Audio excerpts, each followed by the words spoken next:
दोस्तों, आपने भारत की बहुत सारी ताकतवर सल्तनत के बारे में सुना होगा। बहुत सारी ऐसी सल्तनत गुजरी जो सालों साल हिंदुस्तान पर राज करती रही।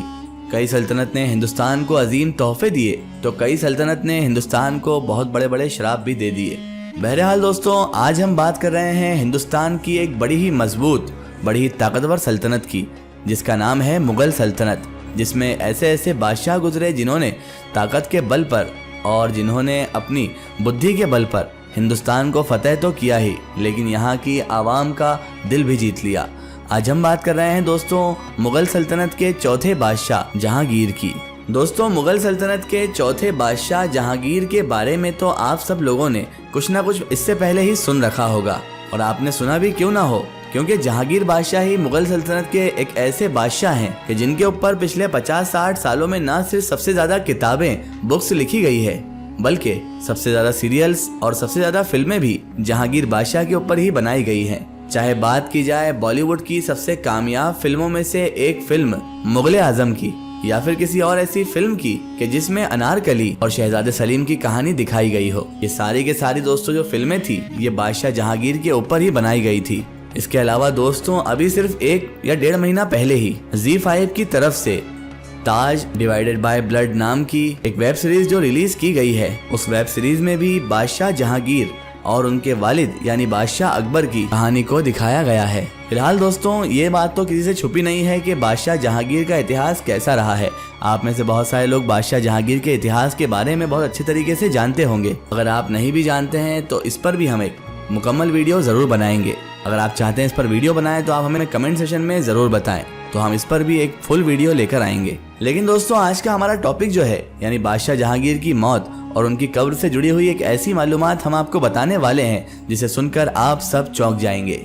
और ये मालूमात, ये इन्फॉर्मेशन आप में से ज्यादातर लोग जो होंगे न सिर्फ उनके लिए बहुत ज्यादा नई होगी, बल्कि हद से ज्यादा हैरान कर देने वाली इन्फॉर्मेशन और चौंका देने वाली बात भी होगी। दोस्तों, ये नई बात इसीलिए है कि इन बात का जिक्र बहुत ही कम किताबों में किया गया है। ऐतिहासिक किताबें जो लिखी गई है उनमें बहुत सी कम किताबें हैं जिसमें इस बात का जिक्र मिलता है। शायद यही वजह है कि आम लोग भी कभी इस चीज के बारे में बात ही नहीं करते हैं। दरअसल दोस्तों, इतिहासकार यानी हिस्टोरियंस के मुताबिक ये कहानी है 1620 के करीब की, कि जब हद से ज्यादा शराबखोरी की वजह से, शराब पीने की वजह से बादशाह जहांगीर हद से ज्यादा बीमार रहने लगा था। बेपनाह बीमारी की वजह से अब बादशाह जहांगीर ने अपने शाही तबीबों के कहने पर कश्मीर और काबुल जैसे इलाकों की सैर करने का फैसला कर लिया था, ताकि इन शहरों में जाकर वक्त बिताने की वजह से बादशाह जहांगीर को दिमागी सुकून तो मिले ही, साथ ही साथ उसकी सेहत में कुछ फर्क भी आ सके। यही उन तबीबों का कहना था और इसीलिए उन्होंने सैर का बताया था। पहले तो बादशाह जहांगीर का काफिला जो इसके लिए सफर के लिए निकला था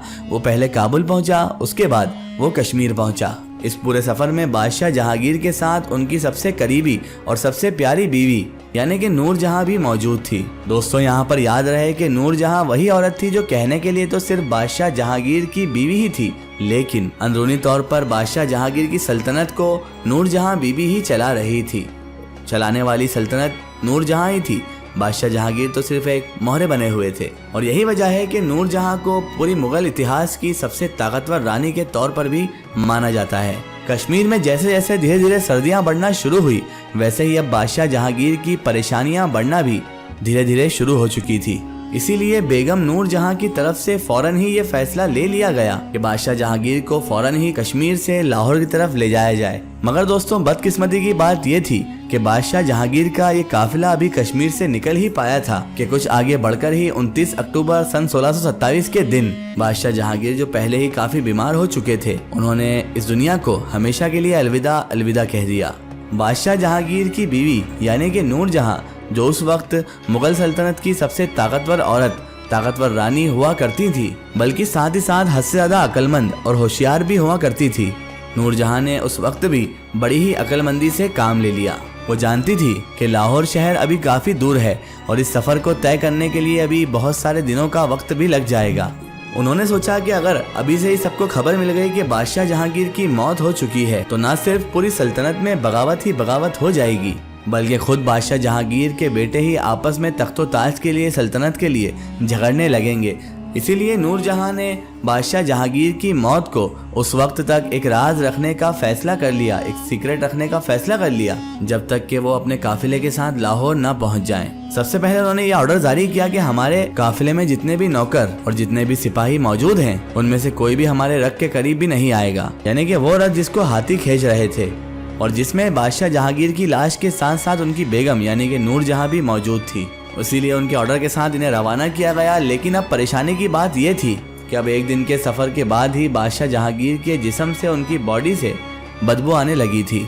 शुरू में नूरजहां ने खुद ही इस आने वाली बदबू को कंट्रोल करने की कोशिश की। इसके लिए उन्होंने कभी तो लोबान जलाया तो कभी अलग अलग तरह की खुशबुओं का इस्तेमाल भी किया गया। मगर इन सब कोशिशों के बावजूद भी, लाख कोशिशों के बावजूद भी इस आने वाली बदबू को कंट्रोल नहीं किया जा सका। और अब धीरे धीरे नूरजहां को ये खतरा भी लाक होने लगा था कि इस बदबू की वजह से आगे पीछे चलने वाले सैनिक और नौकरों को भी बादशाह जहांगीर की मौत के बारे में खबर हो जाएगी। लिहाजा अब इसी चीज को छुपाने के लिए बेगम नूरजहां ने एक बहुत बड़ा कदम उठाया और उनके लश्कर में, उनके काफिले में चलने वाले जितने भी शाही तबीब थे, उन सबको अपने पास बुला लिया। शाही तबीबों के साथ एक खुफिया तौर पर चलने वाली एक लंबी मीटिंग के बाद ये फैसला लिया गया कि अब आखिरकार बादशाह जहांगीर का जो पेट है उसे चीरा जाएगा। उनके पेट को चीर कर न सिर्फ बादशाह जहांगीर की आंतड़ियों को निकाला जाएगा, बल्कि आंतों के साथ साथ उन सभी ऑर्गन्स, उन सभी अंगों को भी निकाल लिया जाएगा जो कि इस आने वाली बदबू में सबसे बड़ा किरदार अदा कर रहे हैं, ताकि आने वाले दिनों में सलामती के साथ बादशाह जहांगीर की बॉडी को अपनी मंजिल पर पहुंचाया जा सके। लिहाजा उसी रात को उनका पेट चीरा गया और उनके सारे अंगों को निकालकर उसी रात एक जगह पर दफना दिया गया जिस इलाके में उस वक्त ये काफिला मौजूद था। और दोस्तों, आपको जानकर हैरानी होगी कि ये इलाका कोई और इलाका नहीं था, बल्कि ये कश्मीर का वही इलाका था जिसको आज के दौर में बाक्सर किले के नाम से जाना जाता है। इस किले के पास ही उस दौर में बादशाह जहांगीर के पेट को काट कर उनके सारे अंगों को इसी जगह पर कहीं ना कहीं दफना दिया गया था।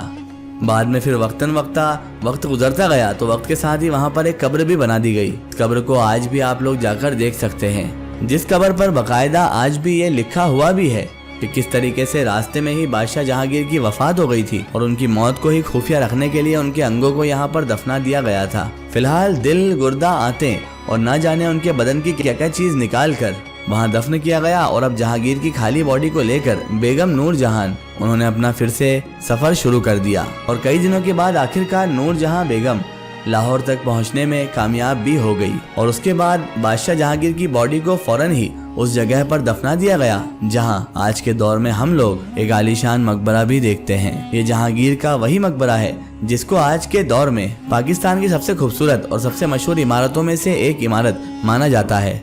इसी वजह से ना चाहते हुए भी बादशाह जहांगीर मुगल बादशाह के एक ऐसे बादशाह बन गए जिनकी एक नहीं बल्कि दो कब्रें हैं। फिलहाल दोस्तों, आज की हमारी वीडियो में बस इतना ही। अगर ये वीडियो आपको पसंद आई है तो इसे ज़्यादा से ज़्यादा शेयर कीजिए, इसे अपने फ्रेंड सर्कल, अपने रिश्तेदारों तक ज़रूर पहुंचाएं। इसी तरह की इन्फॉर्मेटिव हिस्टोरिकल वीडियो के लिए हमारे चैनल को सब्सक्राइब कीजिए और पास में दिए गए घंटी के आइकन को ज़रूर दबाएं ताकि हमारे आने वाली हर नई वीडियो की नोटिफिकेशन आप तक पहुँचती रहे।